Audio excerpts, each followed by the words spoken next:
Perkenalkan, nama saya Rafael Gerard Panjaitan dengan NIM D10412310944. Halo semuanya, pada video kali ini saya akan menyampaikan sebuah materi yang bernama limit. Pertama-tama kita bahas, apa sih limit? Singkatnya, limit adalah nilai yang mendekati suatu batas dengan pendekatan fungsi. Pada gambar berikut, kita dapat melihat sebuah notasi limit yang dibaca dengan limit fx saat x mendekati c sama dengan L. Dengan x adalah nilai yang mendekati c, tetapi x tidak sama dengan c. Dan saat nilai x mendekati c, nilai fx juga mendekati L. Mungkin penjelasan tadi masih kurang mampu untuk menjelaskan apa itu limit. Maka dari itu, mari kita menyelesaikan beberapa contoh soal berikut ini. Yang pertama, ada limit x mendekati 2 dari 4x ditambah 3. Bagaimana cara penyelesaiannya? Kita akan menggunakan yang namanya substitusi. Bagi kalian yang tidak tahu apa itu substitusi, berikut penjelasannya. Substitusi adalah permisalan pada suatu variabel terhadap nilai atau ekspresi tertentu yang kemudian akan ditukarkan dengan variabel tersebut. Oke, sudah paham apa itu substitusi? Kita lanjut ke bagian berikutnya. Kita ubah x-nya menjadi 2 agar bisa dikali dan jumlahkan dan mendapatkan hasil berupa 11. Oke, setelah selesai contoh soal yang nomor pertama, kita lanjut ke contoh soal yang kedua. Oke, contoh soal yang kedua ada limit x mendekati 3 dari x kuadrat ditambah 4x dikurang 21 per x min 3. Wih, ini soal terlihat susah ya. Dan terlihat gampang-gampang dikit sih. Oke. Bagaimana kalau kita menggunakan substitusi juga nih di soal kali ini? Mari kita coba ya. Kita gunakan substitusi. Dapat hasilnya berupa 9 ditambah 12 dikurang 21 per 3 kurang 3. Dan hasilnya adalah 0 per 0. Nah, karena hasilnya 0 per 0, maka hasil itu tidak bisa disebut valid. Itu artinya kita tidak bisa menggunakan substitusi nih di soal kali ini. Bagaimana dong cara menyelesaikan soal kali ini? Tenang, ada yang namanya cara faktorisasi. Faktorisasi adalah pemecahan suatu objek menjadi suatu faktor objek lain yang ketika dikalikan bersama menghasilkan bilangan asalnya. Jadi, fungsi awal atau fx awal yaitu x kuadrat ditambah 4x dikurang 21 per x min 3 akan kita faktorisasi. Dan berikut hasil faktorisasinya x plus 7 dan x min 3 per x min 3. Pembilang sama, penyebut sama. Jadi, apa yang harus kita lakukan? Yap, kita tinggal coret-coret, dapat hasilnya berupa x plus 7. Nah, di sini kita bisa menggunakan substitusi lagi nih, yaitu dengan mengubah x-nya menjadi 3. 3 ditambah 7 hasilnya 10. Contoh soalnya kali ini cuma 2 ya, karena contoh soal ini sebenarnya sebagai pengenalan untuk cara bagaimana kita menyelesaikan limit. Nah, setelah kita menyelesaikan 2 contoh soal dari limit, pastinya sudah dapat gambaran lah ya apa itu limit. Setelah kalian mendapatkan gambaran apa itu limit, berikut ini ada beberapa sifat-sifat limit fungsi yang perlu kalian ketahui. Yang pertama, jika ada 2 atau lebih fungsi di dalam satu limit, yang perlu kita lakukan adalah memecahnya menjadi 2 limit dan menghitung masing-masing limit. Dan berikutnya yang kedua, jika ada suatu nilai konstanta di dalam sebuah limit, maka nilai konstantanya tersebut bisa kita keluarkan dari limit.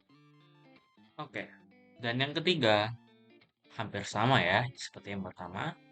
Jika ada 2 atau lebih fungsi di dalam satu limit, Yang perlu kita lakukan hanyalah mengeluarkannya dan menghitung masing-masing dari limit tersebut. Dan yang keempat, hampir mirip ya sama yang pertama dan yang ketiga. Miripnya dari mana? Karena sifat yang keempat ini ialah berbentuk pecahan atau pembagian. Jadi, yang perlu kita lakukan ialah memecah limitnya menjadi limit pembilang dan limit penyebut selama penyebutnya tidak sama dengan nol. Oke, kali ini di sifat yang kelima agak sedikit berbeda ya, karena kita akan menggunakan sebuah contoh soal agar bisa merealisasikan dan menerapkan sifat yang kelima ini. Saya sudah membuatkan sebuah contoh soal yang simple. Oke, bagaimana cara penyelesaiannya? Sebagai berikut. Oke, di sini pertama-tama kita pecah limit X menuju 4 dari 3X pangkat 2 dikurang 2X menjadi dua limit, yaitu limit X menuju 4 dari 3X pangkat 2 dikurang limit X menuju 4 dari 2X. Kenapa kita pecah menjadi dua limit? Karena kita menggunakan sifat yang pertama. Itu sebagai berikut. Ketika di dalam limit ada dua fungsi yang sedang dalam pengurangan atau penjumlahan, maka limit tersebut bisa dipecah menjadi dua, sesuai dengan banyaknya fungsi yang ada dalam limit tersebut. Karena fungsi yang ada di dalam limit ini ialah dua, maka kita pecah menjadi dua.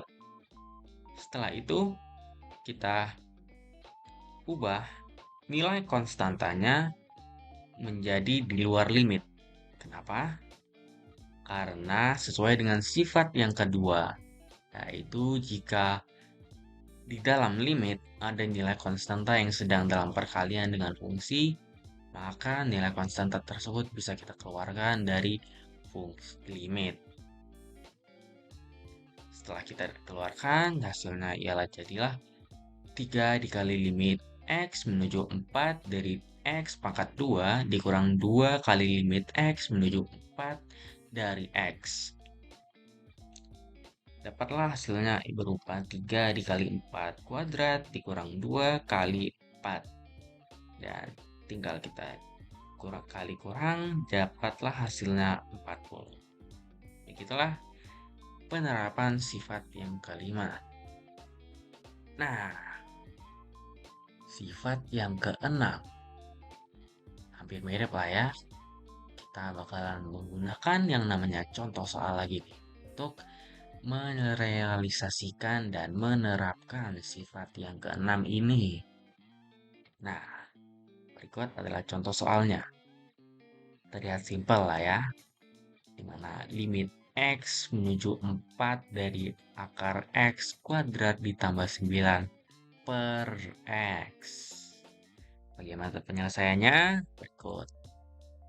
Oke, pertama-tama nih, limit X menuju 4 dari akar X kuadrat tambah 9 per limit X menuju 4 dari X. Masih ingat lah ya, ini kenapa? Tuh, karena kita menggunakan yang namanya sifat keempat. Kenapa sifat yang keempat? Karena sifat yang keempat di mana fungsinya berbentuk pembagian atau per, maka limitnya akan dipecah menjadi limit pembilang dan limit penyebut selama penyebutnya masih belum angka 0 atau bernilai 0. Karena penyebut kita pada contoh soal ini berupa X, maka masih terhitung nilainya 1X lah ya, masih bukan 0. Jadi masih bisa nih digunakan sifat yang keempat. Oke, langkah berikutnya akar limit X menuju 4 dari X kuadrat ditambah 9 per limit X menuju 4 dari X. Loh. Kok gini? Kenapa nih limitnya masuk ke akar? Karena kita menggunakan sifat yang keenam nih. Disinilah realisasikan sifat yang keenam. Kenapa yang sifat yang keenam? Karena jika fungsi dari limit berbentuk akar, maka limit tersebut akan masuk ke dalam akar juga. Nah, terrealisasikan kan pada langkah ini? Nah, setelah limitnya sudah masuk ke dalam akar, maka tinggal kita hitung-hitung saja lah ya, dimana kita menggunakan substitusi, hingga dapatlah 4 kuadrat ditambah 9 per 4, dan dapatlah akar 25 per 4, dan hasilnya ya 5 per 4. Oke, terima kasih yang sudah mau menyaksikan video kali ini. Mohon maaf apabila ada salah-salah kata. Sekian dari saya, terima kasih.